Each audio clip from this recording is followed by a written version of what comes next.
Well, since it absorbed thousands of unskilled migrants from Central America who came up in that caravan, Tijuana, Mexico should be well on its way to becoming one of the world's richest cities. At least you'd think so, based on what you hear every day or read in the Washington Post. But surprisingly, many people in Tijuana are upset. We've interviewed a couple of times an elected official, a municipal delegate called Genaro Lopez. We talked to him the other night, and he suggested the caravan has not actually been that good for Tijuana itself. They're still here. Problems are still going on. There's been like 280 arrests. Before it was only for drug possession and being drunk in the streets. Now it's for breaking and entering into homes. People have even made citizens arrested them. And things aren't very nice here. And the neighborhood is tired of them, the merchants, and the schools. So what exactly is the matter with these people in Mexico? Why don't they like this caravan? Ethan Bearman is a California radio host, and he joins us tonight. Ethan, thanks a lot for coming on. So I guess the reason we keep going back to this topic, and let me just stipulate, as I have before with you, that I like immigration. I like immigrants. I give every person in the caravan the benefit of the doubt. I think most really do want to come here for a better life. What infuriates me is that nobody gives the residents of any country into which immigrants flow the benefit of the doubt. All of them are dismissed immediately as bigots if they don't like it. What's so striking is that nobody on the left is saying anything about the reaction of Mexican citizens in Tijuana to this caravan, who are sounding like Donald Trump all of a sudden. Why are people ignoring this? I don't know that they are ignoring it, because we definitely recognize the plight of human beings that have crossed from one of the poorest countries in the world that had 36 years of civil war and is now the conduit of the cartels for exporting drugs to the United States. And that's what we're talking about with these people who are camped out there. You know, there are issues, obviously. Anytime you take a couple of thousand people and stick them in a stadium and tell them to just wait there with an unknown amount of time before they're going to be processed for asylum, you would have trouble with an unknown amount of time that you're stuck in a place as well while you're trying to figure out how to bring your family to a country for a new life. I believe that. I probably wouldn't engage in any home invasions during that time, but, you know, who knows? Maybe it's a situational response. But here's what I'm, again, so struck by, is everybody I talk to says we have deep sympathy for the plight of these migrants. And I said at the outset, and I mean it, I have sympathy too. I've never heard anybody on the left say, you know, we have deep sympathy for, like, normal people who just want to pay their taxes and send their kids to school, and their lives are being overturned by this. There's an effect on the people who live there when new people come. And nobody cares about them at all. Even in Tijuana, nobody cares about them. Why is that? Well, I think people do care about them, but here's the issue. We have a twofold problem. One, we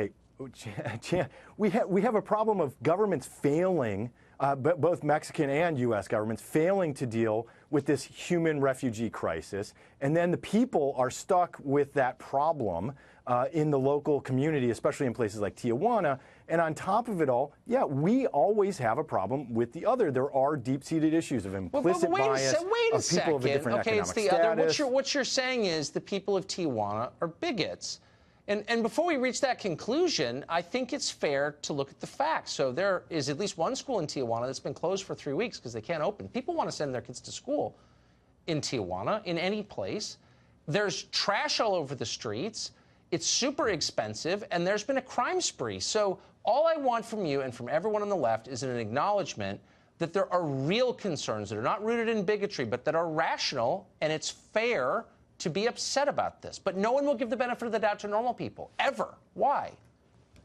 There's definitely a right to be concerned about trash and the inability to send your kids to school and the environment and everything else. Crime? But again, blaming, you got to figure out who.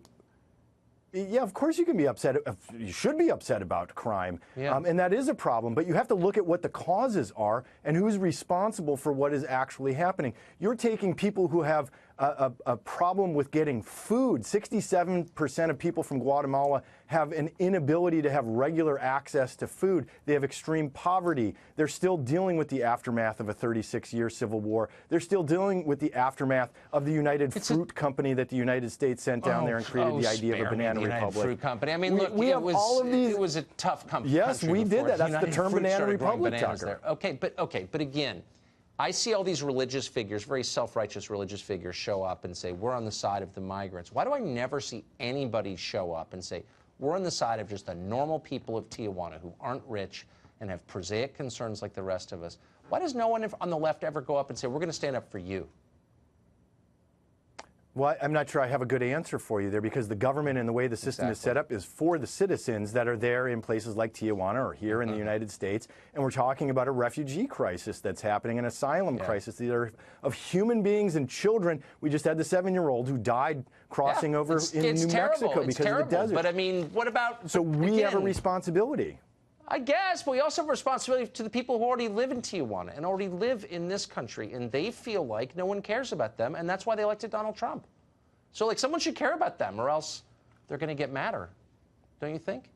Well, of course, I do care about my fellow citizens, Okay, and I clearly do. But the issue is, again, you can't just kick people to the curb because you don't like them, because they're refugees, and we view people of different socioeconomic status with a bias, implicit bias. Go take the Harvard one of their tests from Project Implicit. It's a great way to understand but I see what you're how saying. you feel. Ethan, thank you very much. No, online, Tucker, online. Thank you.